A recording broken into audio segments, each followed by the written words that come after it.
just wanted to bring one, I'm a dead duck, wounded duck, lame duck, whatever you want to call it, I'm a duck. I just want to, I want to, because I will not be with you long, as our Lord said to his disciples. You have a date? No.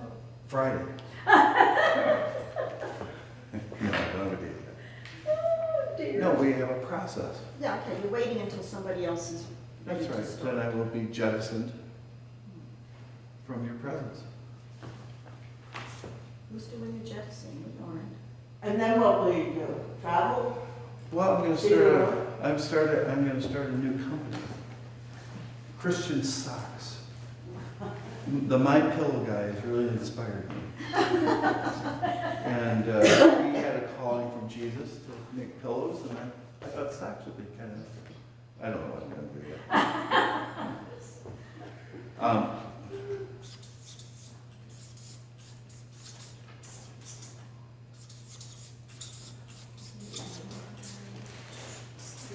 You're out of ink I don't know. or out of color. What is the second word? Mythic. We've got myth and mythic. Okay, yeah. These poor words, there are some words that will mean totally opposite things, or nearly opposite things. Like if something's bad, it could be good, it could be really good, right? Could be, right? If you say, well, that's just stupid. It could be fabulous, it could be horrible, right? These terms are interchangeably good, very good and very bad. And this is of course another example of this. A myth is something that's false, right? Donald Trump thinks he is like Jesus. That is a myth. It is false. Did everybody get that at home? We've got about 20 people that watch this. Yeah, I need another bullet in front of my door. So that it's used in this way. So, and it's applied to the Bible too. Well, that's just a myth. It's not true. But people who are sensitive to language and different kinds of literary approaches, there's another use for mythic, and that, or for myth, and we say mythic, and it means true for all persons.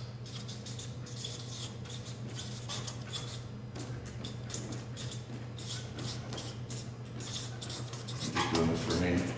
So in other words, it's our story. It is. You can't stand it one more minute, can you, Alice? Yeah, we know each other well enough now. I know that look, which I get often. Yeah, it's our story. If a story is mythic in nature, for instance, Genesis 1 through 11, there's one mythic story after the next, and the point of it is that it's your story. It's the reader's story. Are we clear on that? Does that make sense? It's a huge matter. Otherwise, you're gonna climb up to Mount Ararat, looking around for the ark. But didn't the archaeologists find an ark? No. That is a myth. No, you're gonna I spend. thought there was a big, how do you do about that? Yeah. Well, the how do you do They're is always the answer is no. You can find acacia wood and maybe gopher wood here and there, of course. But if you want, there is this impulse to make these mythic stories true, meaning historical, factual. That's not even the point of the story. Even if you could find an ark up there, that's still not the point of the story, where we say, oh, great, see, it's true, the Bible, we can trust the Bible because it's true. That's not what's going on. That story is about us and our neighbors and everyone until you hit chapter 12. And then, what do you got? No, I don't like brown. Black, red, brown. Black. Okay, good. Thank you. So we have that in our heads. Because it makes a huge difference, like with preaching and teaching, how we read the Bible and all that sort of thing. That there's so much at stake. Reading the Bible or anything. You know, read the New York Times, read the Wall Street Journal. How you read, it will determine meaning, so you got to be sensitive toward the literature. What kind of literature is in front of you? Okay, you got that? So I can die now. You got it. Certain things worry me, and that worries me. That's why I keep bringing it up. But can I just rectify something? The evangelical Christians, when you listen to Christian radio, Yeah. they make it very convincing that these stories were true. Right. Well, you can say it as loud as you want, but they're not. You know, you can turn up the volume all you want, but they're not. They don't know how to read other things as well. They don't know how to read reality. They don't know how to read politics. They don't know how to read economics. You know, it's just they struggle with reading because they want to hang on to this monolithic understanding of Scripture like it's all true. It's literally true. It's just, well, I think the word is balderdash. It's just not right. I mean, would you read a poem? Well, why is it? Why is it that they want to control people's minds? This is why I think, and there may be other reasons too, mostly economic for those that want a new jet, for instance. But here's I think what's behind this. And I grew up in an evangelical community too. They feel like it's a slippery slope. If you start to say that this hunk of Scripture, 1 through 11, let's say, there are others, but 1 through 11 is easier. If that did not happen, then it's false. And other things then might be false about the Bible, like the resurrection of Jesus. So if we say this is not historically accurate, then we're in trouble with the rest of it. That's not true. It's not true. You have to respect the text as it is presented. And we're Westerners. We love history and we love science. That's how we determine truth in our Western world. And I like history and I love science too. But there are different ways of telling truth. And one of them is through mythic stories. Right? My parents told myths from time to time.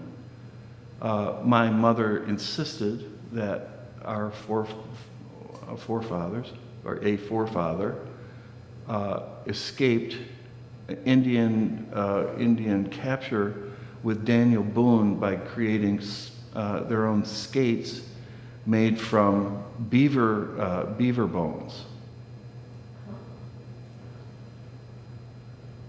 No, that did not happen. It's a great story, right? Well, it's not a great story. It's a pretty good story. But what is that story? And she would say this from time to time. Oh, Daniel Boone. Oh, Daniel Boone. There you go. But what's the point of that? What's the point of that? That our family is connected to kind of American royalty, that we're really something, we're ingenious, we're people of merit. You see what I mean? It's not true. But the myth is trying to get at some truth, which also isn't, there's no veracity there either, or as normal as the $5 bill. So, is that clear enough? This will separate out Christianity.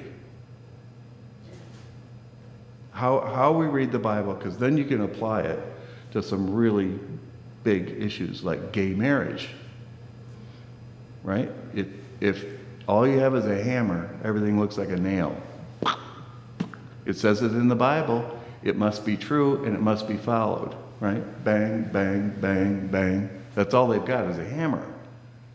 Whereas the Bible is asking us to have a toolkit of interpretation. I mean, if somebody says, I love pizza, what, are you going to marry it? You see what I mean? That's not what that person's saying, right? They're not going to put a wedding ring on a pizza. You see what I mean? You have to be sensitive with what you read and what you hear, especially in the scriptures. Is that enough? I mean, I know I'm speaking of a hammer. I feel like that's all I'm doing.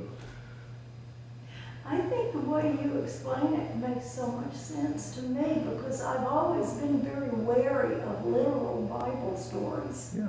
And because I keep saying, you know, sure, God can do anything, but did he do this? Why? You know, but why are we getting this?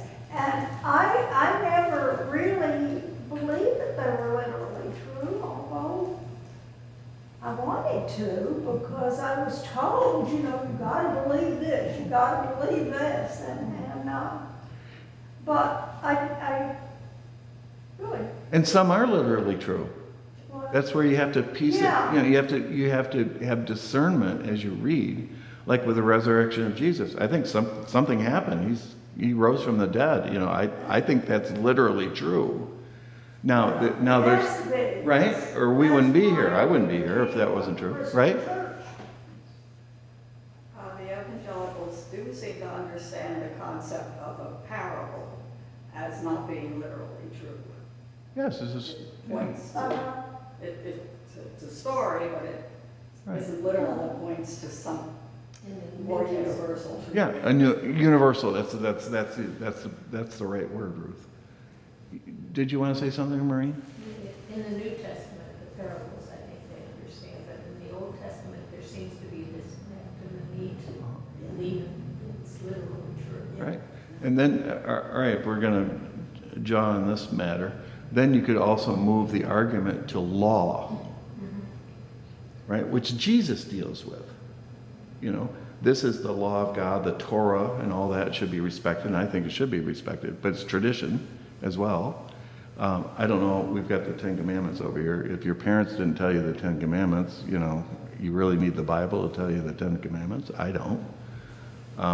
But all these other smaller, you know, laws, you know, this is an abomination, that's an abomination, this is an abomination. You know, are we going to, evangelicals and others, fundamentalists, will also say, well, these laws are intact forever and ever. Amen. Jesus didn't say that. I mean, if we're Jesus people, Jesus said, a new law I give you. What would that be? Love your neighbor as yourself. You know, shoot for that. And upon that, all the laws of God apply. You see what I mean? So Jesus himself is working with reestablishing God's law on firmer footing, even though it's hard to always know what's loving. Now, as far as the ages are concerned, when they say that Samuel lived to, Right. you know, 140 Right. years old. Ridiculous. Okay. Don't you think? I think that's ridiculous. And then, but my feeling is, okay, rather than chuck the whole thing, well, this is a stupid story with no factual foundation whatsoever, you want to take a step back and say, okay, what are they trying to say with this story? What is the theological import and weight of the story? If it's not, if it's a fantastic story or whatever, and you say, well, that's not, you know, scientifically that's ridiculous, then you ask the question, what is it trying to say? The next question is, how does that truth that's being told in that story, let's say Samuel, how does that jibe with the life, teaching, death, and resurrection of Jesus? That's another one. Because Jesus is our hermeneutical center for reading the Bible. In other words, the bottom line of reading the Bible is following the star of the show, which is Jesus in my view. And if it doesn't, it needs, whatever's being said has to conform to the life, teaching, death, and resurrection of Jesus. That's called a Christocentric hermeneutic. That's what I follow, or try to. Okay? We should probably think of the big mythic stories as being like the parables, except when Jesus gave us a parable, he didn't make it sort of outlandish, like, oh, that couldn't happen. There were things that would happen every day. Sure. Yeah, just ordinary. Yeah, they weren't Okay. those kind of things. But you should read it. I mean, we should read it sort of similarly to that. That's a right? great point. Great point. Maybe this is one way to kind of look at these things. All right. Here's a cup. And That's not visible. here's a cup. Where's the blood? Use the brown one. I heard that. Maureen, I know you'll appreciate this, the artwork behind it.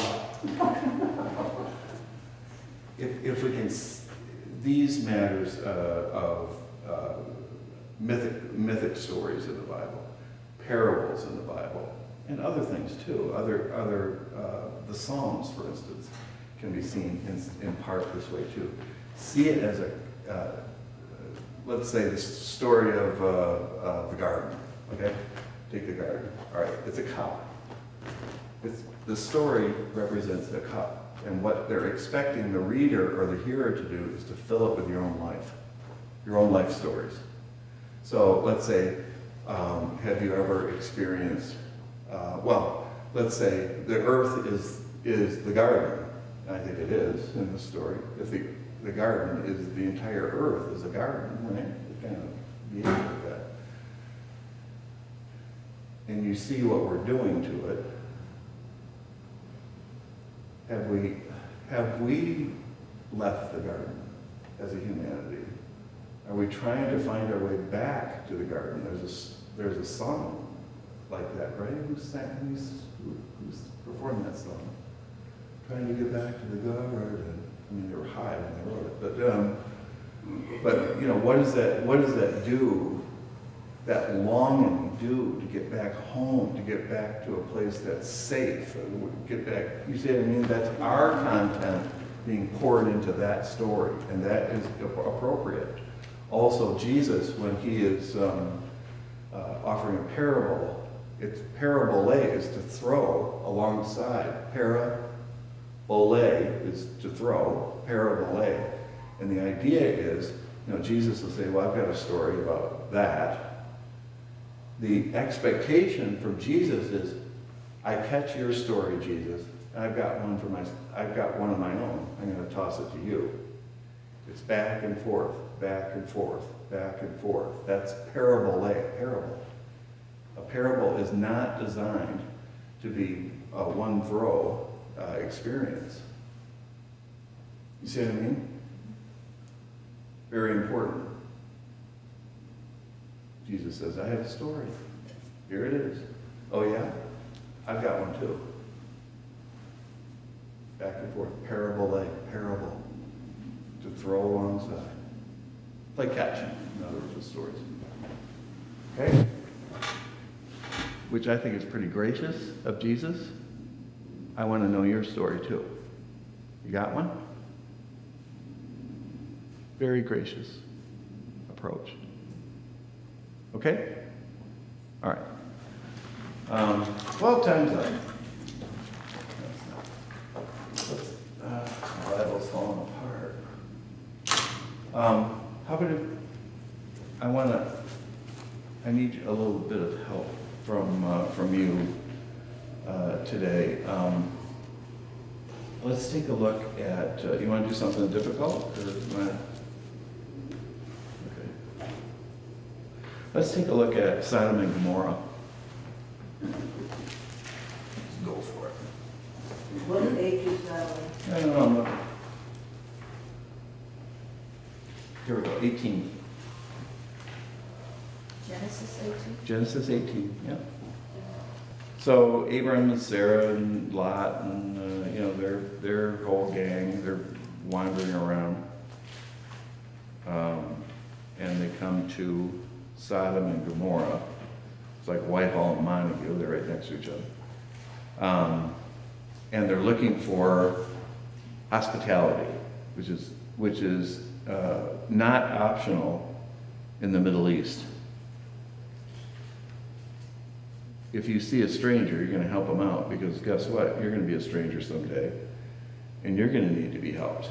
So hospitality is a huge matter in the Middle East. You have to count on each other. And so here we go. It's 18. Does somebody want to read?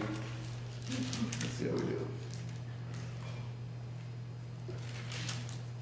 1 through whatever it is. I had 2 different ones. Chapter, 1 through 8. which chapter? 18.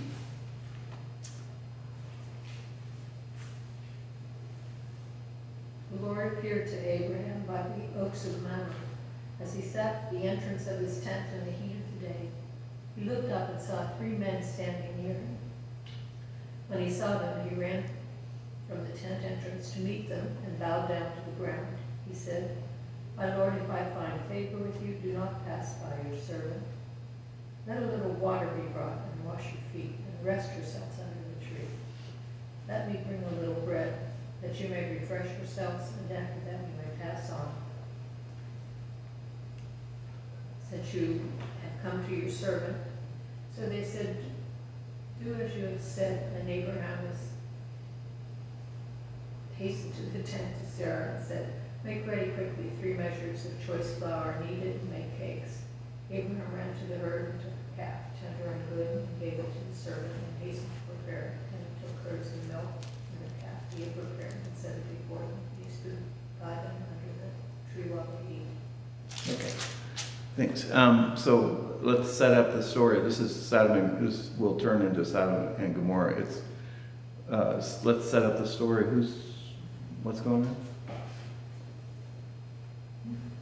What's happening?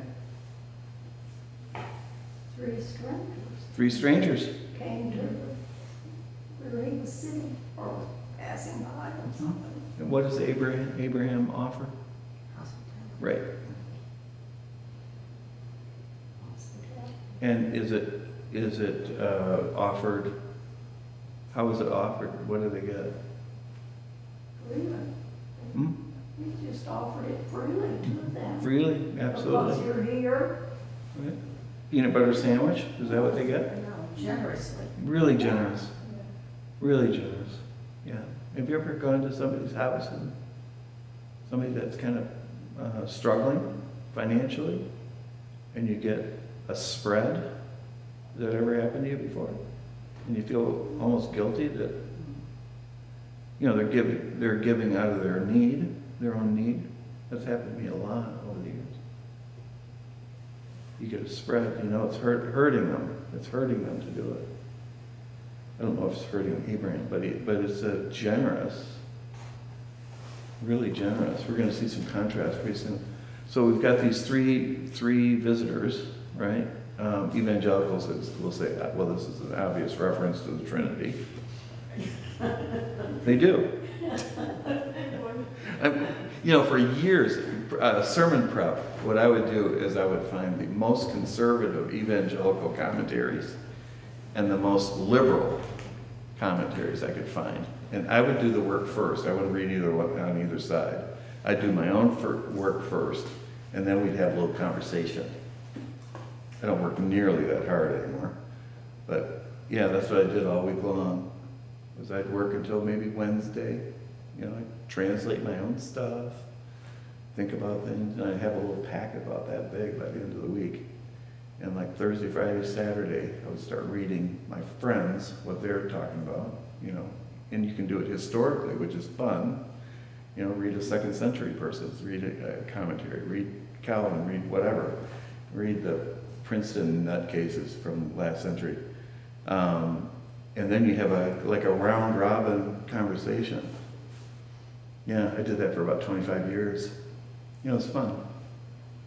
So a lot of commentators who are conservative will say, yeah, this is a reference to the Trinity. What do you think?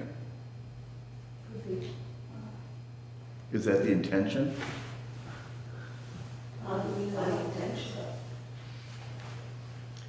Well, Are you you would saying that evangelicals or conservatives, they read into things?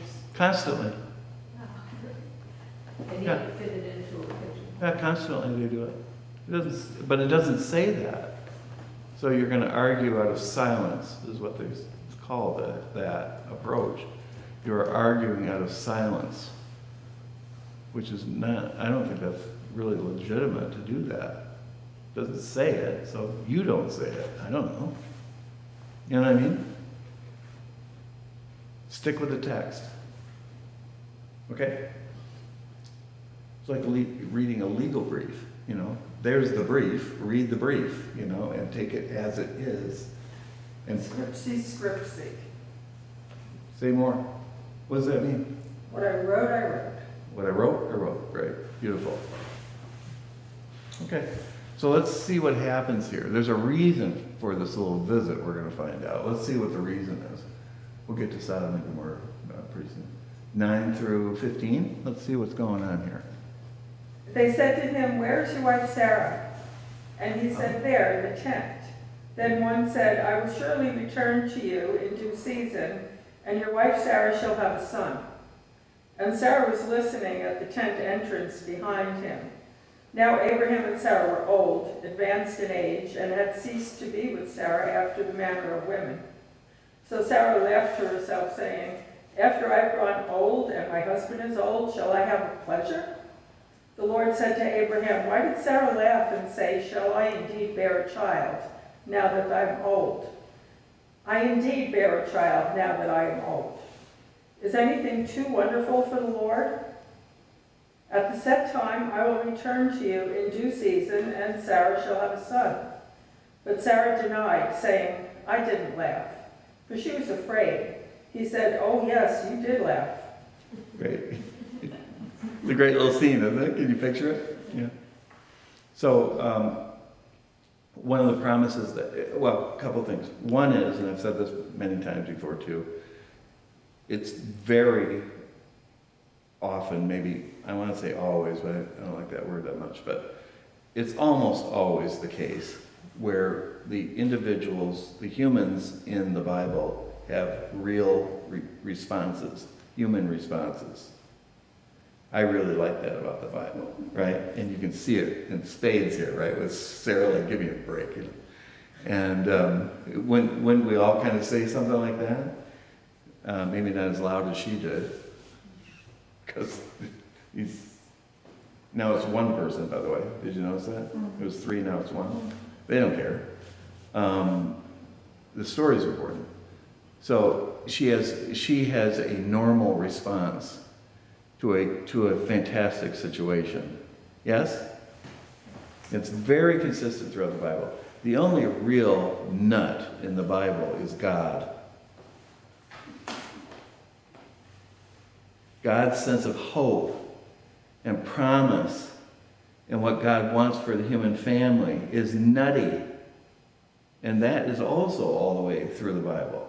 This hopeless, kind of romantic, who can't take it that we're hurt, we're not all that we should be, could be. God is continually offering impossibilities all the way through. He's the only nut in the Bible. Is the roof coming down? He already knows how I feel about this. And it's beautiful. We're the ones that say, forget it, not possible, not going to happen. We laugh in the tent. That cannot be done. And God goes, well, I'll be back. You have a little baby boy, it's going to be fabulous. Can you hear God saying it? It's going to be fabulous. So it's started a whole new story not just for you, but for the world. You're going to be blessed. You're going to become a blessing. It's going to be fabulous. You're a nut. God's the romantic in the story. in the Bible. The rest of us are like Thomas, really, let me, it's continual in the Bible that the human beings in the Bible are iffy about these things, to say the least. Is that comforting to you? How would you like it if it were reversed? If we were the romantics and God couldn't care less? That's happened. That's a tough place to be. That's a tough place to be. Yeah. Yeah. So, okay. And we've got 3 visitors, now we have 1 visitor. Some say, the other 2 aren't saying much. But we have a change of character here. And the story doesn't seem to worry about it. Okay? And the other thing I want to bring up here too, that is dotted throughout the Bible, but especially with Abraham and Sarah, has to do with barrenness. Do you know anyone who has lived a barren life? And I'm not talking just about children. Where it's like everything they go through, they just are going through a desert. No matter what happens, they wind up in a desert. They're barren. Or they have these great gifts and it doesn't seem to go anywhere.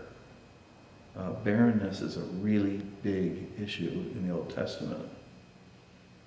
And then Jesus shows up and encounters a barren world where you can't do anything. You've got the Romans and you've got the Jewish leadership. You're stuck in what you're doing. You're never going to go anywhere.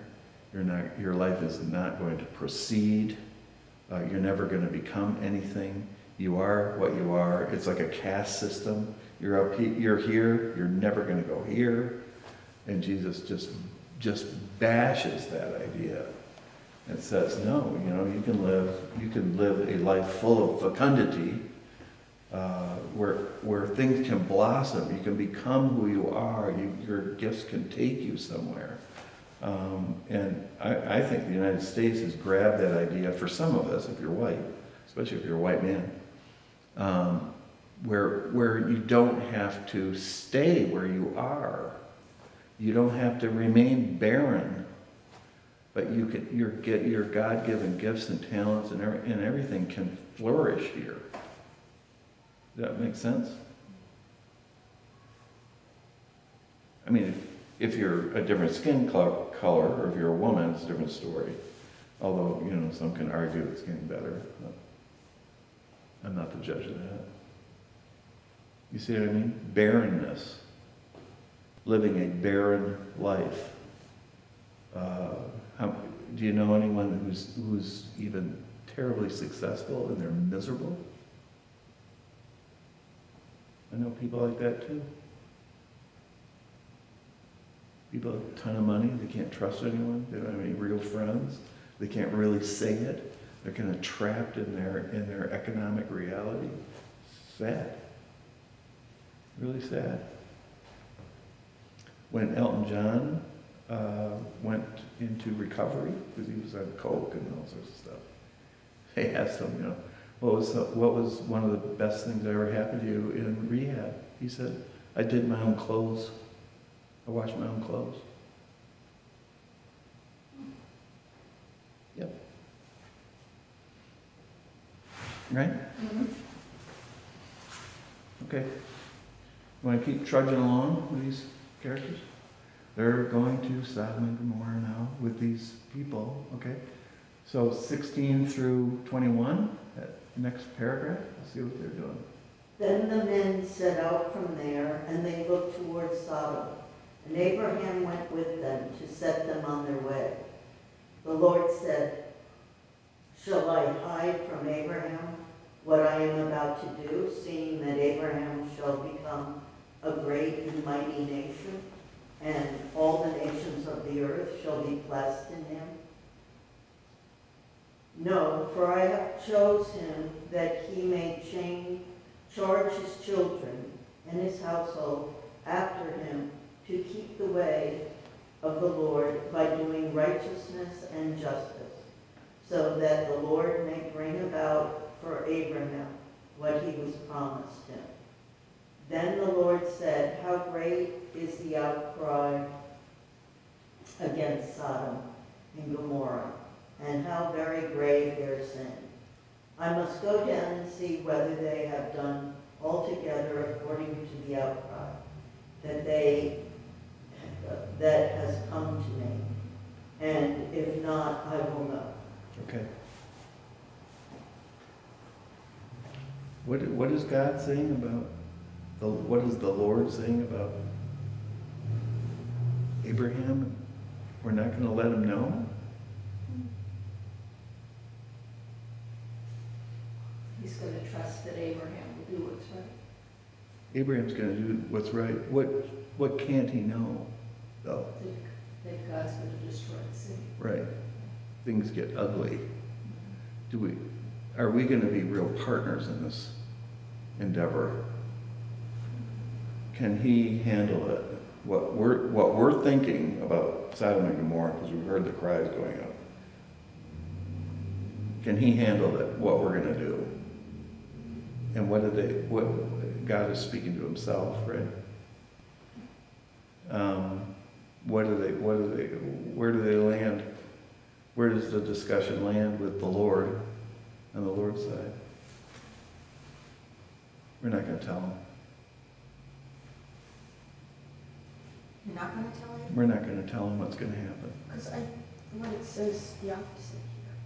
No, we're going to keep Abraham righteous. We're going to keep him clean. But we got some dirty work to do. But it says, the Lord said, shall I hide from Abraham what I am about to do? Blah, blah, blah, blah. And then he says, no, for I have chosen him. So isn't he saying, no, I won't hide that from him? Well, I think it's more like, I read it more like, no, I'm not going to show him. I'm going to have him be righteous.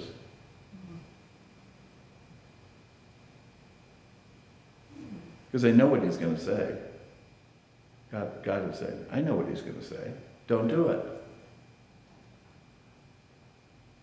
And we've already seen this once with in 12. And I'm going to talk about it on Sunday, maybe. I think so. If I can get my liturgy done.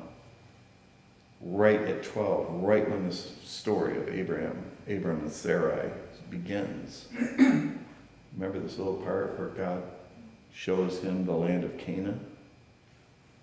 Right? And okay, you're going to be a blessing. Fabulous.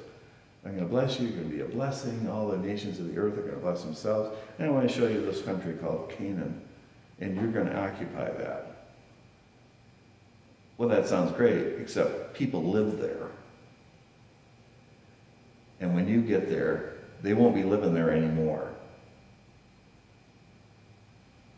Right? They're going to be displaced. The people in Canaan are going to be displaced because of this, right? And I guess this is, and this is also throughout the Bible, except with Jesus, he solves this. Is, you've got these covenants of blessing, but somebody else is going to pay for it. The Canaanites are going to pay for this. It's still happening. Right. And so it gets ugly and it gets dirty. So on one hand, you've got this wonderful covenant, it's fabulous. But how it's played out is at times really ugly. And we've got it here again, right? We've got our guy, he's just got his covenant and blah, blah, blah. So they're wandering around. Now we're headed to Sodom and Gomorrah. Horrendous things are going to happen by the hand of the Lord. Should our guy know about it or not? Is he going to be a part of it? Should Abram know the mind of God? Are we going to sully him and dirty him? Do you see what I mean? And we see it with Israel and Palestine. Here are the chosen people, and they've become almost like what they've experienced. You become what you hate. You can see it. And they don't know what to do. The Palestinians know what they want to do, but those living in Israel And for many of them, it haunts them, and it should. We're the people of promise, the people of hope, the people of peace, blessing, and we're treating our neighbors like prisoners. It gets dirty. And we will have this conundrum all the way through the Bible until we get to Jesus. And if he's the representative of God, I think he is, he's the Messiah, it gets solved with him, and that is, I'll pay for it. That's the difference. Who pays is always the question you should have in the back of your head. Who's paying for this? And Jesus will say throughout his ministry and then on the cross, I will pay for this. So God eventually will pay for the debt, God's self, which is profound, I think. You don't have to pay for this anymore. Does that make sense? Yeah. Who pays is a question that goes all the way through the Bible.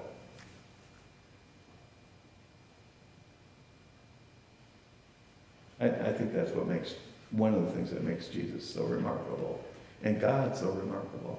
That is one classy thing to do. I'll take the check. Everybody got that? These are big items, maybe? Okay. So here we go. Are we going to let our boy know, or our guy know, or not? So we're heading into Sodom. 22 through the end of the chapter. We got time to get through this, I think. So the men turned from there and went toward Sodom, where Abraham remained standing before the Lord. Then Abraham came near and said, will you sweep away the righteous with the wicked? So he finds out. Suppose there are 50 righteous within the city. Will you then sweep away the place and not forgive it for the 50 righteous who are in it? Far be it from you to do such a thing, to slay the righteous with the wicked, so that the righteous fare as the wicked. Far be it from you. Shall not the judge of all the earth do what is just? And the Lord said, if I find at Sodom 50 righteous in the city, I will forgive the whole place for their sake. Abraham answered, let me take it upon myself to speak to the Lord, I who am but dust and ashes. Suppose 5 of the 50 righteous are lacking. Will you destroy the whole city for lack of 5? And he said, I will not destroy it if I find 45 there. Again he spoke to him. Suppose 40 are found there, he answered. For the sake of 40, I will not do it. Then he said, oh, do not let the Lord be angry if I speak. Suppose 30 are found there, he answered. I will not do it if I find 30 there. He said, let me take it upon myself to speak to the Lord. Suppose 20 are found there. He answered, for the sake of 20, I will not destroy it. And then he said, oh, do not let the Lord be angry if I speak just once more. Suppose 10 are found there. He answered, for the sake of 10, I will not destroy it. And the Lord went his way. Then when he had finished speaking to Abraham, and Abraham returned to his place. They had quite a little bargaining there going on.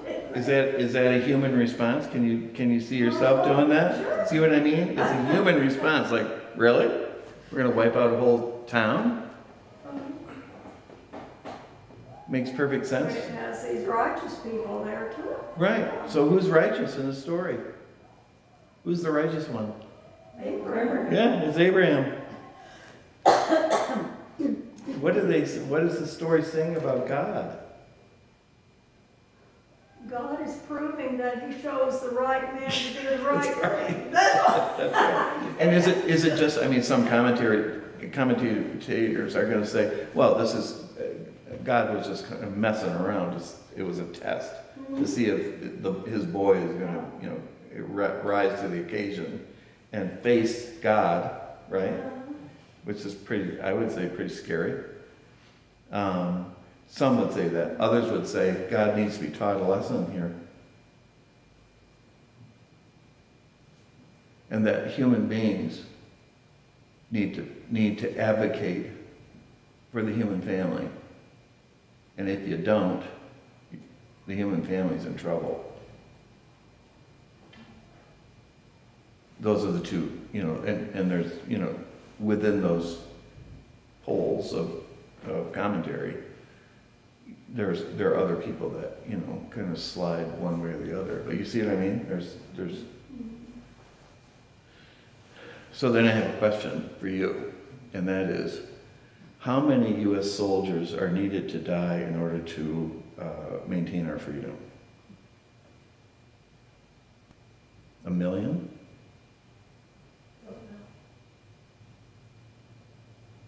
How many are you willing to send? So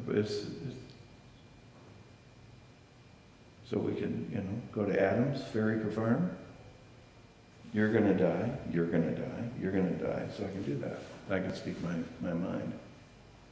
It's a, you know, we've got this coming up, you know, it worms its way into me.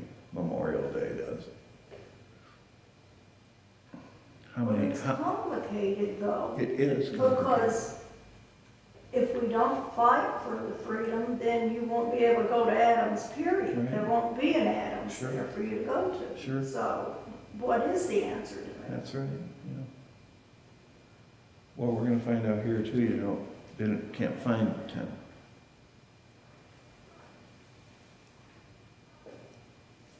Yeah. Yeah. Sobering stuff, I think. Okay.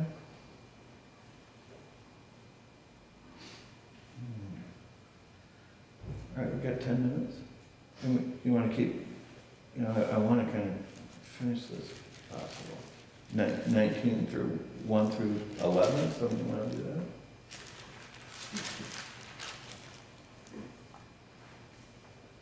The two angels came to Sodom in the evening, and Lot was sitting in the gateway of Sodom. When Lot saw them, he rose to meet them, bowed down with his face to the ground. He said, "Please, my lords, turn aside your servant's house and spend the night. Wash your feet, then you can rise early and go on your way." They said, "No, we'll spend the night in the square." But he urged them strongly, so they turned aside to him and entered his house, and he made them a feast and baked unleavened bread, and they ate.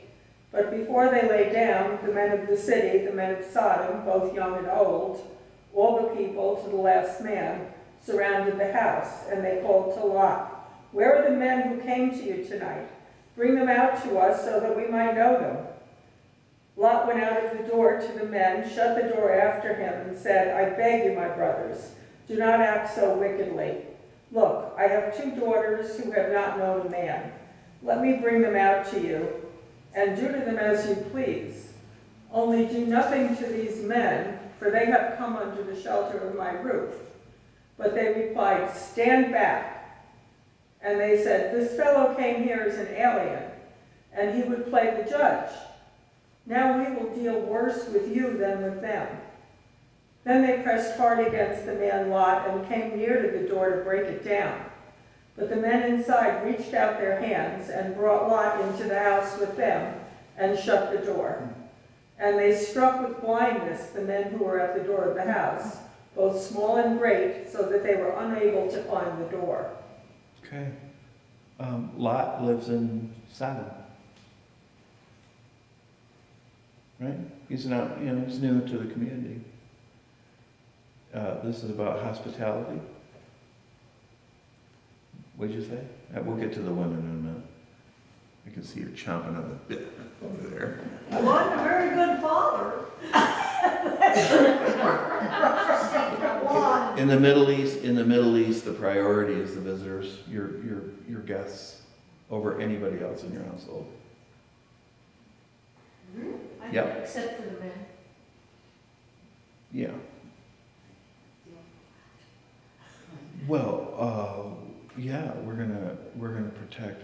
When the tsunami hit Thailand, remember Phuket? Remember when that happened? The king of Thailand got on the radio or television or something and just absolutely profusely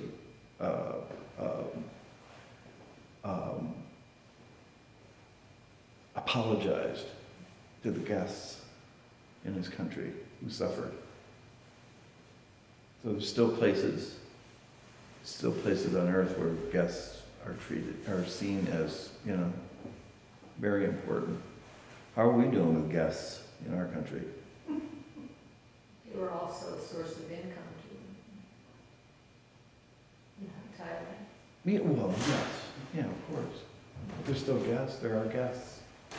Yeah, so maybe there's a little jaded, thanks a lot.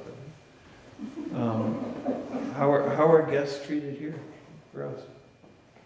Depends on who they are. Depends on who they are.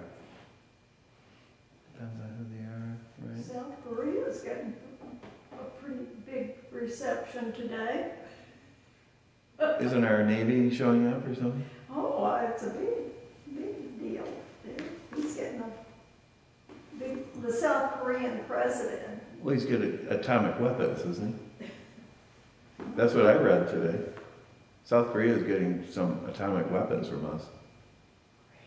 Yeah. Well, This was, they're getting a nuclear submarine around Well, we're circling for the first time in years, right? for protection. Right, I mean, it's just a little hint to President Xi that, if you want a nuclear device in your cereal in the morning, you just keep it up. Who's the guest? And what do you think about are the men of Sodom homosexuals?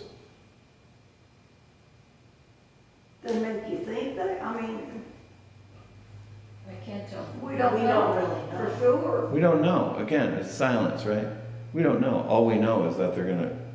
So why would men, and apparently all of them in Sodom, sounds like a fun town.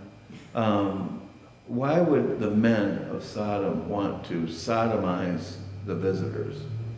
Where does it say that? We want to know them, so we can know them. The biblical Yeah, sentences. knowing, like we talk about in Western Michigan, with a wink. So we may know them, is the idea. And then he offers them his daughters instead of men. Right. So are they I homosexual? find brother, Does this sound, I mean, when you read this story, is it clear that these men are homosexuals? Not to me. Me neither. I mean, we want your visitors, right? We want them first, but we'll take the ideas from Lot. You can have my daughters, right, for the same purpose, right? I'm just reading the story. They just want to have fun.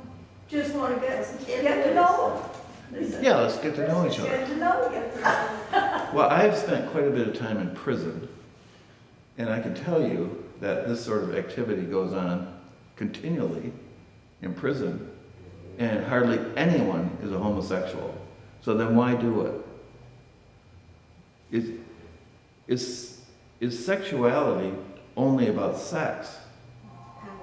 It's power, right? Welcome to Sodom. We're gonna show you where you are in the pecking order here. That has nothing to do with homosexuality. And we're gonna know, we're done now, but we're gonna know through this story why Sodom and Gomorrah are destroyed. It's because of power and the abuse of power. is it a pacing system? Great. In prison? Yeah, yes. So, like what they do Mhm. in colleges, like if you join a fraternity Yeah, or Right. That's a good way to put it, yeah. Or in the military. I mean, it's brutal. In It's the brutal. military, they Yeah. say that sexual assault has increased. 70%. It's almost like an initiation, right? Yeah, yeah. Well, welcome to the community. We're gonna show you where you belong. Yeah. Mhm. Yeah. So it's about power.